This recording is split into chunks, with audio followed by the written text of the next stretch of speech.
நிகழ்ச்சிக்கு வந்திருந்த வசந்த் சார் அவர்களை ரோகிணி அவர்களை வாழ்த்தி சில வார்த்தைகள் பேசும்படி கேட்கிறேன். இனிய காலை வணக்கம். ஒரு ரொம்ப ரொம்ப ஒரு மகிழ்ச்சியான நிகழ்வு. என்னுடைய ஃப்ரெண்ட், என்னோட தோழி, தோழர் ரோகிணி அவர்களுடைய இந்த தொடரும் 50வது ஆண்டு திரைப்பயணம் அப்படிங்கிற இந்த விழாவில் கலந்துக்கிறது சம்பிரதாயமான வார்த்தையில் இது வந்து ரொம்ப ரொம்ப ஒரு மகிழ்ச்சியான ஒரு நிகழ்வு. எனக்கு ரொம்ப பர்சனலாக ரொம்ப மகிழ்ச்சியை கொடுக்குது. அதாவது வந்து எனக்கு வந்து நடுவில் என்னை பற்றி பேசினாருங்கிறதே தெரியாமல் நான் எங்கே மிஸ் பண்ணேன்னா நான் சொல்கிறேன்.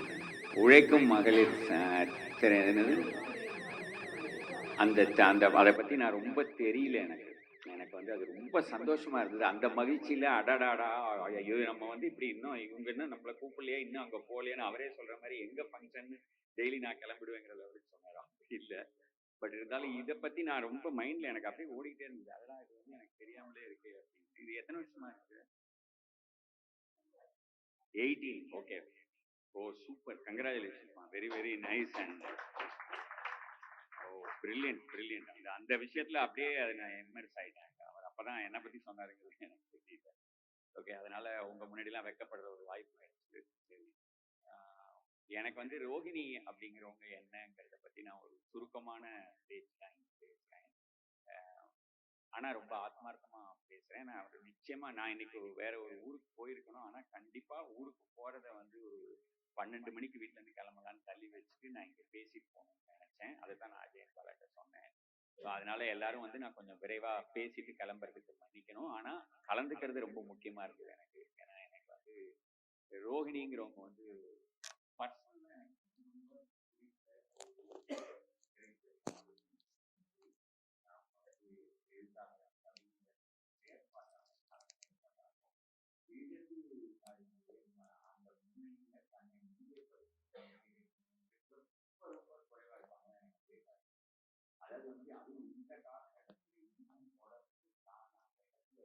எவ்வளவு தூரம் அவங்க மக்களோட நெருக்கமா ஃபீல் பண்ணியிருக்கணும் பண்றாங்கிறதுக்கு அவங்களுடைய மனசுக்கு அது ஒரு உதாரணம் நான் நினைக்கிறேன்.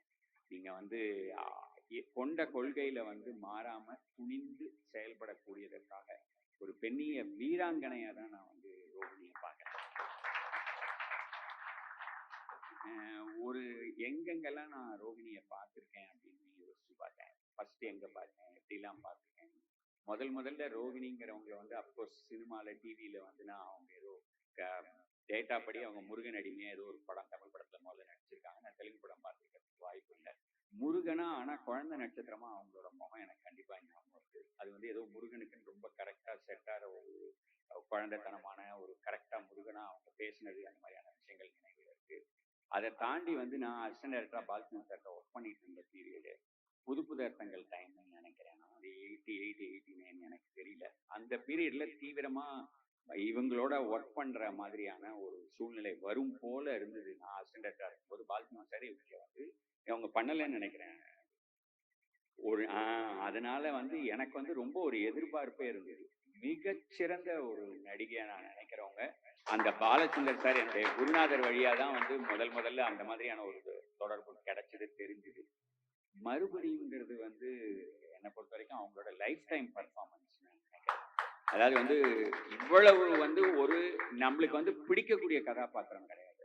நான் வழக்கமா பல பேருக்கு சொல்வேன், நான் ஒரு டைரக்டரா நிறைய கவனிச்சதுல இருந்து இதை சொல்றேன். நான் போதுமான அடக்கத்தோட சொல்றேன். பல சமயங்கள்ல தமிழ் சினிமால சிறந்த நடிப்புங்கிறது சிறந்த கதாபாத்திரங்களோடு குழப்பிக் கொள்ளப்படும். அதாவது வந்து ஒரு சிறந்த கதாபாத்திரம் உங்களுக்கு கிடைச்சிட்டாலே நீங்க நல்ல நடிகைங்கிற பேரை ஈஸியா வாங்கிட முடியும். அதாவது சிறந்த கதாபாத்திரம்னு நான் எதை சொல்றேன்னா, பாசிட்டிவான மக்களுக்கு பிடித்த ஹீரோயினாவோ அதுவாவோ.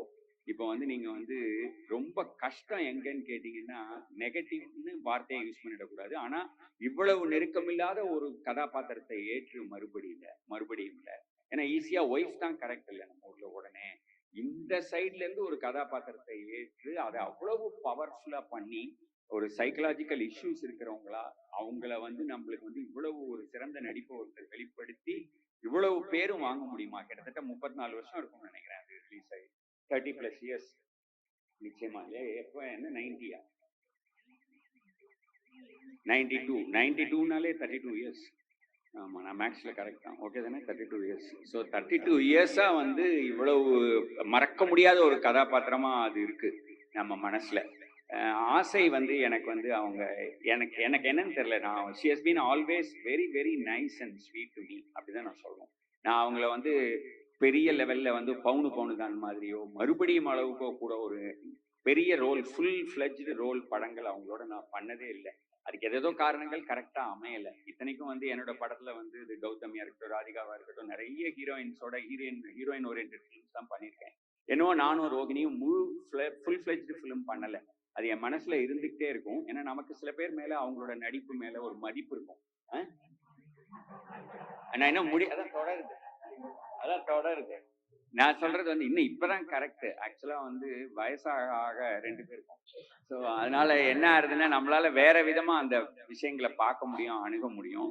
நான் சொல்ல வந்தது வந்து ஹவு ஸ்வீட் யூ ஆருங்கிறதுக்காக. நான் ஆசையில வந்து கூப்பிடுற போது சிவலட்சுமி தான் கதாநாயகி, அதுதான் படம். ஆனாலும் இதோட இம்பார்ட்டன்ஸ் எனக்கு ரோகிணி நடிக்கலைன்னா வந்திருக்காரு. ஸோ அது வந்து பல சமயங்கள்ல வந்து நான் ரோகிணி வழியா எனக்கு அதை வேற யாரையுமே அந்த இடத்துல யோசிக்க முடியல. ஸோ அவங்க எனக்கு அதை வந்து அவ்வளோ பிரமாதமா பண்ணி கொடுத்தாங்க. அவங்களோட அந்த படத்துல ஒர்க் பண்ணது தான் ஃபர்ஸ்ட் நான் ஒர்க் பண்ண அனுபவம் அவங்களோட டைரக்டரா. நான் இப்படி சொல்வேன், இது வரைக்கும் ஒரு 6 பேர் அல்லது 8 பேர் நான் கடந்து வந்த இந்த பாதையில ஒரு 14 படம் டைரக்ட் பண்ணியிருக்கேன். மேபி ஒரு 30 to 34 இயர்ஸ் ஆகுது எனக்கு டைரக்டர் ஆகி. 1990 டைரக்டர் ஆனேன். ஸோ இந்த படங்கள் நான் பண்ணதுல ஒரு 5 பேர் மேக்சிமம் நான் சொல்வேன். நான் ரொம்ப அவங்களோட ஒர்க் பண்றதுக்கு உழைக்க வேண்டாம். எனக்கு இது வேணும்னு சொல்லி அவங்களுக்கு அந்த கதாபாத்திரத்தை புரிய வச்சுட்டா அவங்க கான்ட்ரிபியூட் பண்ணுவாங்க. அவங்க கான்ட்ரிபியூட் பண்றவங்கள நான் எப்பயுமே ரொம்ப மதிப்பேன். ஏன்னா அவங்க வேல்யூ அடிஷன் பண்றாங்க இல்லையா படத்துக்கு. ஸோ அந்த மாதிரி நான் வந்து ரொம்ப சந்தோஷப்பட்ட ஒரு படம் ஆசை. அண்ட் அதுல பண்ண ரோகிணி பண்ண ரோல் அது வந்து அதை அவங்க பயப்படுறத அவங்க கொடுத்ததெல்லாம் நானும் அவங்களும் டிஸ்கஸ் பண்ணி எடுத்தது இப்போ எனக்கு ஞாபகம் இருக்கு. ஏன்னா எனக்கு எதுவுமே அதிகமாகவும் இருக்கக்கூடாது. அது என்னோட ஸ்டைல் ஆஃப் ஃபிலிம் மேக்கிங். ஓவரா ஆன் த ஃபேஸ் இருந்தா எனக்கு பிடிக்காது. அது சட்டிலா இருக்கணும், அட் த சேம் டைம் எஃபெக்டிவா இருக்கணும். இந்த விஷயங்களை வந்து அவங்க ஆசை படத்துல பிரகாஷ் ராஜ்க்கு அவங்க பயப்படுறது, அவர் வந்து அவங்களுக்கு வந்து அந்த கில்லிங் சீனுக்கு முன்னாடி நடக்கிற விஷயங்களை அவங்க நடிச்சு கொடுத்தது இப்ப கூட என் மைண்ட்ல நான் உட்கார்ந்துருக்கும் போது கூட நினைச்சிட்டு இருந்தேன். ஏன்னா எனக்கு சிலது வந்து பெஸ்ட் அப்படின்னு தோணுச்சுன்னா அது என்னைக்குமே மறக்காது. ஒரே ஒரு வசனம், இதெல்லாம் ஒரு வசனமானு நமக்கு தோணும். ஆனா அந்த கொஞ்சம் பேசாம இருக்கலாமா ப்ளீஸ்மா. இந்த வசனம் வந்து எப்படி இருக்கும்னா ஒரு சாதாரண வசனம். அதை ஆனா யார் சொல்றாங்க எப்படி சொல்றாங்கன்றத பொறுத்து அதோட பவர் ஏறும். நான் சொல்றது வந்து திலானா மோனாம்பால்னு ஒரு படம். அந்த திலானா மோனாம்பால்ங்கிற படத்துல சிவாஜியும் மனோரமாவும் பேசிட்டு இருப்பாங்க. அப்ப மனோரமா வந்து இவரை வாசிக்க சொல்லுவாங்க. இவர் நாதஸ்வரம் வாசிப்பாரு. வாசிச்ச உடனே அவர் திருப்பி கேட்பாரு, இல்ல நீ வாசின்னு. ஒரே ஒரு வார்த்தை தான் சொல்லுவாங்க, நீங்களும் வாசிச்சு நானும் வாசிக்கிறதா அப்படின்னு. இது வந்து ஒரு டயலாகா ஒரு ரைட்டர் டைரக்டர் எப்படி எழுதினார், அதை எப்படி எடுத்தார்னு யோசிச்சு பாருங்களேன். அந்த மாதிரி எனக்கு பல சமயங்கள்ல தோணி இருக்கு, இவங்களும் நடிச்சு மத்தவங்களும் நடிக்கிறதான்னு. அந்த மாதிரி எனக்கு மனசுக்குள்ள தோணும், இவங்கதான் இந்த ரோலுக்கு கரெக்ட் அப்படின்னு. அந்த மாதிரி எனக்கு வந்து தோணி நான் யூஸ் பண்ணது, அவங்கள வந்து பயன்படுத்திக்கிட்டது ஆசை படத்துல நடிக்க வச்சது. அதுக்கப்புறமும் மறுபடியும் அவங்களே இப்ப சொல்ற மாதிரி ரகுவரன் வந்து எனக்கு 97ல வந்து இது பண்ணார், நேருக்கு நேர் பண்ணார். அந்த டைம்லயும் நாங்க நிறைய பார்த்திருக்கோம். நிறைய சமயங்கள்ல அவங்கள நான் செயற்பாட்டாளர்னு சொல்றேன்னா அவங்கள கண்ணால ஜெனுவினா அவங்க ஒர்க் பண்ணதை நான் பார்த்திருக்கேன். நாங்க ஃபர்ஸ்ட் இன்னொரு தடவை வேற ஒரு இடத்துல எங்க மீட் பண்ணோம்னா, நம்ம சிவராமனுடைய இதெல்லாம் சேர்ந்து நம்ம வந்து இதுக்காக என்ன ஸ்ரீராம் அவங்க அதுக்காக அந்த பிடிக்கு எதிர்ப்பான விஷயங்கள்ல ஆக்டிவிஸ்டா அவங்களும் நானும் அந்த டைம்ல ஒன்னா நிறைய போயிருக்கோம், ஒர்க் பண்ணியிருக்கோம். அதுக்கப்புறம் வந்து ஷாம்பனகல் மாதிரி ஒரு பெரிய டைரக்டரோட அந்த காளை மாடு அந்த விஷயங்கள் ஜல்லிக்கட்டு நடந்த போது போயிருக்கோம். அந்த மாதிரி நிறைய அங்கங்க அவங்க வந்து நான் எப்படி சொல்றேன்னா, வேர் இஸ் யுவர் ஹார்ட் இஸ்னா கரெக்டா தெரிஞ்சிடும். நான் டாக்டர் அல்லான்ட்ட கூட சொல்றேன், அவங்க ஹார்ட் ரொம்ப கரெக்டான இடத்துல இருக்கு, மக்களை நோக்கி, மக்களுக்காக. இதுல இருந்து என்ன கிடைக்கும்னா அவங்களுக்கு வந்து அவ்வளவு சந்தோஷம் கிடைக்குது, அவ்வளவு திருப்தி கிடைக்குது. நீங்க எத்தனையோ விதமா உங்களோட டைமை ஸ்பெண்ட் பண்ணலாம். ஆனா சொசைட்டிக்காக, மக்களுக்காக நீங்க நடிக்கிற நேரம் தவிர, அவரே சொன்னபடி ரொம்ப அழகா சொன்னாரு, எல்லாரும் பயங்கர பிஸி தான், அதுவும் சினிமால இருக்கிறவங்க. அவ்வளவு பிஸிக்கு நடுவுல இவ்வளவு தூரம் சமூகத்துக்காக தன்னோட நேரத்தை வந்து கிடைக்கக்கூடிய நேரங்களை பயன்படுத்துறதுங்கிறது வந்து ஒரு ரொம்ப முக்கியமான பாயிண்டா, சாதாரணமா நம்ம வந்து பாராட்டிட்டு அப்படி கடந்து போக வேண்டிய பாயிண்டா நான் பார்க்கல. இங்க இருக்கிற யங்ஸ்டர்ஸ் வந்து அதை ஒரு உதாரணமா எடுத்துக்கணும்னு நான் நினைக்கிறேன். என்ன விதத்துலன்னு சொல்றேன்னா, நான் நிறைய காலேஜில் படித்தது ஸ்கூலில் படித்ததை விட அதுக்கப்புறம் படித்தது தான் ரொம்ப ஜாஸ்தி. நான் ஒரு எஜுகேஷன் பண்ணேன் 2010 ஒரு 1 இயர் படித்தேன். அந்த படிப்பை பெங்களூர் போய் படித்தேன். எங்களுக்கெல்லாம் அந்த படிப்பை வந்து ஆஷிஷ் வித்யார்த்தியும் சுஹாசினியும் இன்ட்ரடியூஸ் பண்ணாங்க. அது அவ்வளோ பிடிச்சது எனக்கு. அதுக்கப்புறம் அவங்கெல்லாம் ஒரு 2 லெவல் இருந்தாங்கன்னா நான் ஒரு 15 லெவல் வரைக்கும் அதில் படித்தேன். எனக்கு ரொம்ப ரொம்ப பிடிச்ச ஒரு எஜுகேஷன், என்னை மாற்றின ஒரு எஜுகேஷன். அது எதுக்கு சொல்ல வரேன்னா, அந்த எஜுகேஷனில் ஒரு டிஸ்டிங்ஷன் இருக்கும். அதாவது வந்து எப்பயுமே நம்மளுக்கெல்லாம் என்ன தோணும்னா, நான்லாம் பிஸிப்பா, எனக்கு வேற எதுக்கும் டைம் இல்லை, ஈஸியாக சொல்லிடலாம். ரெண்டாவது வந்து எனக்கு இது இருக்கு, அதனால என்னால் அதை பண்ண முடியல, இப்படிதான் நம்ம நிறைய டைம் சொல்றோம். ரோகிணி ஆனா அப்படி சொல்லாம இந்த மாதிரி சமூகத்துக்கு செயல்படுறதை பத்தி நான் அந்த டிஸ்டிங்ஷன்ல சொல்றேன். திஸ் ஆர் தட்னு வாழ்க்கையில எப்ப பார் சூஸ் பண்றோம். ஹியூமன் டிசைன் அது, இது இல்லைன்னா அது. நான் என்னோட கோச் சொல்லி கொடுத்தது இதுவும் அதுவும் பாசிபிள், திஸ் அண்ட் தட். அதுக்கான ஒரு லிவிங் எக்ஸாம்பிளா நான் வந்து ரோகிணியை பார்க்குறேன். பல சமயங்கள்ல நானும் அதை நோக்கி தான் முயற்சி பண்றேன். பல சமயங்கள்ல அதை நானும் சக்சஸ்ஃபுல்லா பண்ணியிருக்கேன். ஸோ எதுக்காக சொல்றேன், இந்த மாதிரியான ஒரு வெறும் ஒரு நடிகையா, சிறந்த நடிகை, அவங்க நல்லா நடிப்பாங்கன்னு சொன்னேன்னா ஏதோ ஒரு இது மாதிரி இருக்கு. இளையராஜா சார் பாட்டு நல்லா இருக்குன்ற மாதிரி இருக்கு. ரோகிணி நல்லா நடிப்பாங்கன்னு எல்லாருக்குமே தெரியும். அதை நான் வந்து புதுசா இந்த இடத்துல சொல்ல வேண்டியதில்லை. அட் த சேம் டைம் அவங்களோடதுல ஃபோக்கஸ் பண்ண வேண்டியது இந்த 50 வருஷத்துல ஓவர் அண்ட் அபவ் அவங்களோட மிகச்சிறந்த நடிப்பு, மிகச்சிறந்த பங்களிப்பு. முதல்ல 50 வருஷம் ஒரே தொழில இவ்வளவு விருப்பத்தோட இன்னைக்கு வரைக்கும் சிரிச்சுட்டு பண்றதே எவ்வளவு பெரிய விஷயம். அதுவும் சாதாரண தொழிலா நம்ம தொழில், சினிமா தொழில், அதுல எவ்வளவு விஷயங்களை நம்ம, எவ்வளவு கசப்புகளை, எவ்வளவு போராட்டங்களை கடந்து வரணும். அத்தனை கசப்புகளையும் அத்தனை போராட்டங்களையும் உள்ளுக்குள்ள எடுத்துக்கிட்டீங்கன்னா நீங்க வரவே முடியாது. இங்க இருக்கிற சின்ன பசங்களுக்கு சொல்றேன், இது வந்து then stop not till your goal achieved ன்னாரு விவேகானந்தர். அதனால எதுவுமே வந்து கிடைக்கிற வரைக்கும் விடவே விடாதீங்க. Keep going. எதுவுமே வந்து நான் ஒரு தடவை ஸ்டேட்டஸ்ல கூட வச்சிருந்தேன், no thought is the best தாட்னு ஒரு சேயிங் உண்டு. ரொம்ப யோசிக்காதீங்க, காரியம் பண்ணிக்கிட்டே இருங்க, வேலை பண்ணிக்கிட்டே இருங்க, ஒன்னு நோக்கி போயிட்டே இருங்க. பிரச்சனை இல்லாம எதுவுமே கிடையாது. நம்மளாம் ஏன் தெரியுமா ஒரு பிரச்சனையை சால்வ் பண்றோம்? அடுத்த பிரச்சனையை சால்வ் பண்றது. இதை முடிச்சுட்டா டக்குன்னு அதுக்கு போய் அவ்வளவுதான், அதுக்கெல்லாம் மரியாதை. அதுக்கு மேல வேற மரியாதையே கிடையாது. பிரச்சனையே இல்லாம ஒண்ணு கூட கிடையாது. காலையில கிடையாது, எதுவுமே கிடையாது. காலையில கிடையாது, மத்தியானம் கிடையாது, ராத்திரி கிடையாது, வந்துட்டே இருக்கும். அது வர்றதை வந்து இப்படி பார்த்துட்டா நீ போயிட்டியா, போன்னு அடுத்தது கொண்டாந்து எவ்வளவு அடிச்சாலும் தாங்கணும். வடிவேல் மாதிரி. இது இங்க இருக்கிற கொஞ்சம் இளம் முகங்களை பாக்குறதுனால சொல்றேன். அந்த திரை உழைக்கும் மகளிர்ல இருந்தீங்கன்னா இதெல்லாம் வரும். ஃபர்ஸ்டே எக்ஸ்பெக்ட் பண்ணிட்டீங்கன்னு வச்சுங்க, உங்களுக்கு இன்னும் கொஞ்சம் ஈஸியா இருக்கும் கண்டிப்பா இந்த விஷயங்களை சாதிக்கிறது. நீங்க ஏதாவது இந்த விழாக்கு வந்ததோட பலன் இருக்கணும்னா நான் சொன்னதையும் ரோகிணியை ரோல் மாடலா எடுத்துக்கிறதுன்னா நீங்க பண்ணணும். இன்னும் நிறைய பேருக்கு இதை பரப்பணும்.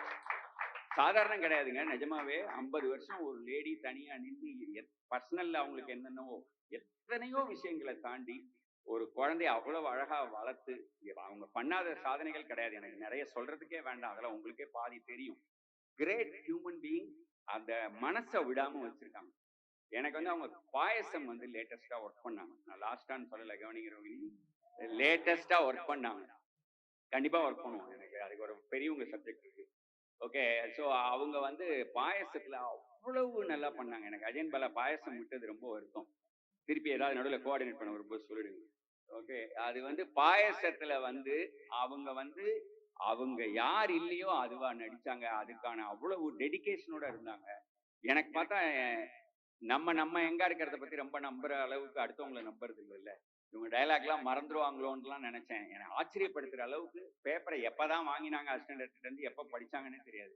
ஒரே சிங்கிள் ஷாட் நான் எடுத்தது பலது. அத்தனைக்கும் அதே இதுல கொஞ்சம் கூட ஏஜ் தெரியாம அவ்வளவு பிரமாதமா எனக்கு நினைச்சு கொடுத்தாங்க. ஏன்னா நீங்க டைலாக்ல கான்சியஸா இல்லாம இருந்தாதான் நம்ம வேற விஷயங்கள்ல கான்சென்ட்ரேட் பண்ண முடியும். ஆஸ் அ டைரக்டரா எனக்கு வந்து ஒரு அப்ப நான் ஆசையில ஒர்க் பண்ணதை போல அதே லெவல்ல அதை விட இன்னும் பெட்டரா எனக்கு வந்து அவங்க பாயசத்துல பண்ணி கொடுத்தாங்க. அவங்கள ஒரு நடிகையா நான் ரொம்ப முக்கியமான விஷயமா பாராட்டுறேன். அவங்க வந்து களத்துல நின்னதோ, செயற்பாட்டாளரா இருக்கிறதோ, சித்தாந்தங்களுக்கு பின்னாடி உறுதியோட இருக்கிறதோ, இதெல்லாம் வந்து ரொம்ப ரொம்ப முக்கியமான ஒரு பாராட்ட வேண்டிய ஒரு விஷயமா நான் பாக்குறேன். பல பேருக்கு அவங்க முன் உதாரணமா இருக்காங்கன்னு நினைக்கிறேன். ஒரே ஒரு சித்தர் பாடலை சொல்லி என்னோட பேச்சை முடிச்சுக்கிறேன். இவங்க யாருன்னு எனக்கு நினைச்சு பார்த்தா எனக்கு இப்படிதான் தோணுது. அதாவது வந்து இருப்பது பொய் போவது மெய் என்று எண்ணி ஒருத்தருக்கும் தீங்கினை உண்ணாதே நன்னெஞ்சே. இருப்பது பொய் போவது மெய் என்றெண்ணி ஒருத்தருக்கும் தீங்கினை உண்ணாதே நன்னெஞ்சே. பருத்த தொந்தி நமதென்று நாம் இருக்க நாய் நரிகள் பேய் கழுது தமதென்று தாம் இருக்கும் தான். மற்றவங்களுக்கு நல்லது நினைக்கிறத கண்டிப்பா ஒரு பிடிவாதமா வச்சுருக்கிற ரோகிணிட்ட இருந்து அதையும் ஒரு ரோல் மாடலா நம்ம எடுத்துப்போம். வாழ்த்துக்கள், வாழ்த்துக்கள், வாழ்த்துக்கள். கண்டிப்பா இது வந்து தொடரும் திரைப்பயணம். அண்டு ஏதோ ஒரு மறக்க முடியாத விஷயம் நீங்கள் நானும் பண்ணுவோம் ஒரு படத்துல சேர்ந்துன்னு எனக்கு தோணுது. Something டெல்ஸ் me. இன்ஷா அல்லாஹ், காட்ஸ் கிரேஸ் அது நடக்கட்டும். நான் வந்து கடவுள் நம்பிக்கை இருக்கிறவன் எந்த இடத்துக்கு வந்தாலும். ஸோ அடுத்தது வந்து இந்த இடத்த கொடுத்த அல்லது இந்த நிகழ்ச்சிக்கு இவ்வளவு உறுதுணையா இருக்கிற வேடியப்பன், அதுக்கப்புறம் திரைத்துறை பெண்கள் மையம், ஒரு யாராவது ஒரு பெரிய கைத்தட்டல் இதெல்லாம் முன்னெடுக்கிறவருக்கு தான் கண்டிப்பா எல்லாரும் நான் சொல்லிட்டேன். வேடியப்பன் அவருக்கும் பாராட்டுகளை சொல்லிட்டேன், அஜயன் பாலாக்கும் என் பாராட்டுகளை சொல்லிட்டேன். இது வந்து நிறைய கொண்டாடப்பட வேண்டியவர் ரோகிணி. அவருக்கு மிகச்சரியா அதை நடத்துறதுக்காக எல்லாருக்கும் என்னோட வாழ்த்துக்களை தெரிவிச்சு, நான் வந்து தமிழ்ச்செல்வனுடைய கதைக்கு வந்து ஃபேன்லேண்டில் ஏசிங்கிறதையும் சொல்லி என் பேச்சை முடிச்சுக்கிறேன்.